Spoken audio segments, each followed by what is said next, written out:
Welcome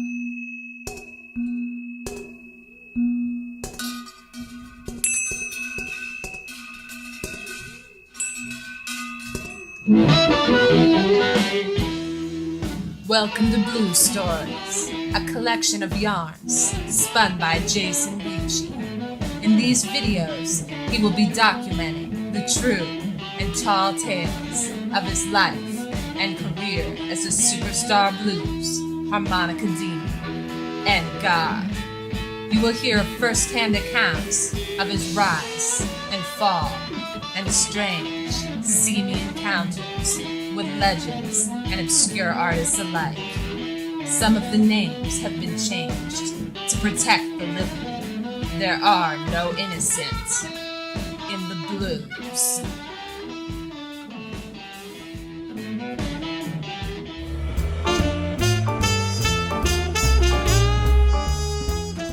So I made this record. It was called Feel Good Funk. I made this record because I learned how to overblow, and I learned how to observe changes on a 1, 4, and a 5 chord progression. And I mainly did it using the blues scale and the minor pentatonic. So on 1, I'd play, and then on 4, I'd play, and then on 5, I'd play,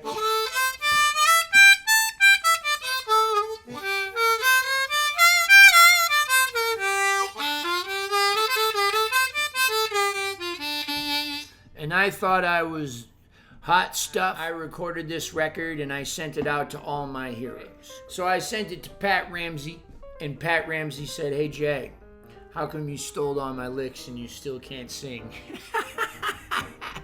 I said, "Pat, I only stole some of them because I didn't care what he thought because I knew I was doing something new." I sent it to Adam Gusso and he said, "Hey man," he said, "your intonation on the 3-draw bend is a little out of tune."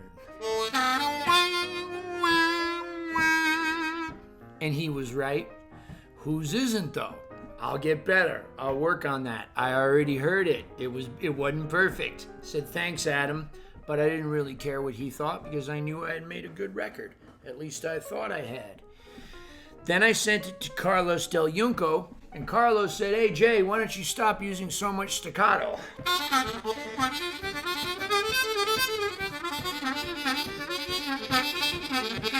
Right? And he was right, because I was using too much staccato. But at the same time, it was pretty cool and nobody else had really done it quite that much. So I was like, yeah, you know what? That's a good point. I should add in a couple of little longer notes.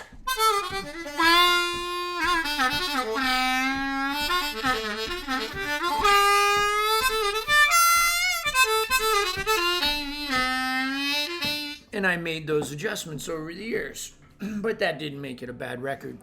So then I sent it to Howard Levy, and he said, "Jason, great job. You learned to arpeggiate the 1, the 4, and the 5 chord. Now learn the rest of them."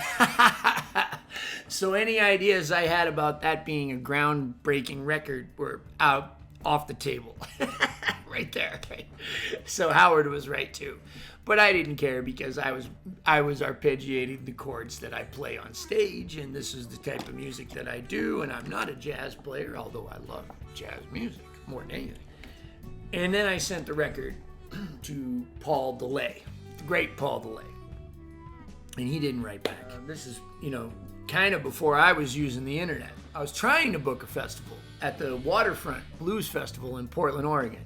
I had a band, that was the original Bad Kind, before Sean Starsky, and before Todd Edmonds.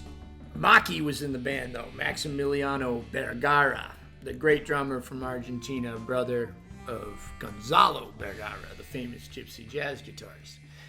And I sent Peter the record, Peter Dammit, who was Paul DeLay's guitar player. And great, and I love the way Peter played. He always reminded me like he would kind of cop some of Paul's style on guitar. Or I don't know, maybe it was the other way around. Maybe Paul was copping some Peter licks. I don't know. Anyway, I sent him the record to try to get a gig up there at the Waterfront Blues Festival. And we couldn't come to an agreement on the money. I wanted more money, and he didn't want to give me that. And who knows, Anyway, we couldn't go to the festival. But that didn't really matter to me too much, because what I really cared about was what did Paul DeLay think about the record. So Peter Damon, since he was Paul DeLay's current guitar player at that time, of course, I said, hey man, listen, I know we can't come to an agreement on this festival, but do you think that you could give this record that you got that I sent for the gig, do you think you could give it to Paul? And he said, man, I'd be happy to do that. And I said, honestly, man, that would mean more to me than coming and playing the festival. So a little while later, I got a message on my phone. It said, hey, Bubba, this is Paul DeLay. I heard you want to talk to me. Call me back. So I called him back. I got his wife. She said, Paul will be home in 5 minutes. I called back, and he picked up the phone, and he didn't say hello. He didn't say, how are you? He didn't say anything. This is the first thing he says to me. He starts off with his story, and he goes, so a piano player walks into a mob bar. So he's up there, and he's playing. I'm thinking, what the heck is this guy talking about, right? Like, this is what he does. He goes, so he's up there playing, and he does a couple of numbers, and finally one of the goons comes up and says, hey, the boss wants to hear Strangers in the Night in 5/4 time. So the piano player is trying to think, how the heck do I do Strangers in the Night in 5/4 time? So he plays a couple of other songs, easy ones like C-Jam Blues or something. Try to think of, how do I arrange Strangers in the Night so that it's 1, 2, 3, 4, 5. So then the goon comes up to the piano player and says, hey, the boss asked you to play Strangers in the Night in 5/4 time. What's taking so long? Either do it now or you'll be sleeping with the fishes. So the piano player goes ahead and does it the only way he knows how. So after the gig is over, the goon comes up and puts $300 in his tip bucket and says, the boss loved you.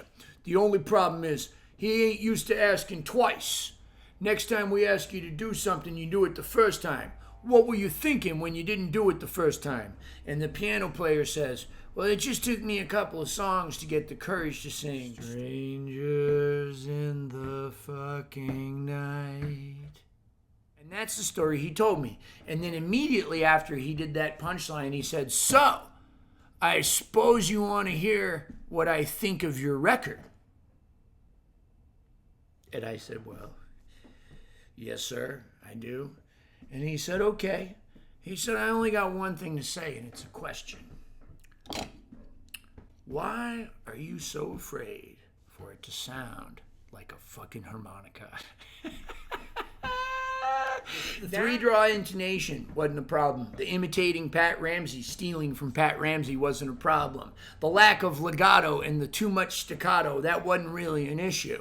The not arpeggiating 80,000 other chords, that wasn't the problem. But not having any fun, not playing to the strengths of the instrument, not making it sound like a harmonica, because I wanted it to sound like anything else. A guitar, a violin, a saxophone, a trumpet, a trombone. You name me one of those instruments that does this as nice as this. I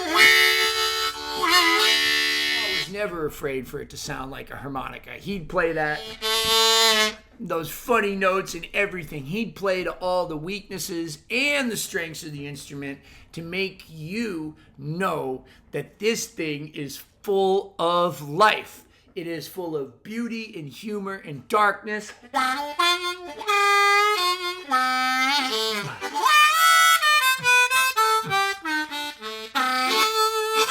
Beauty.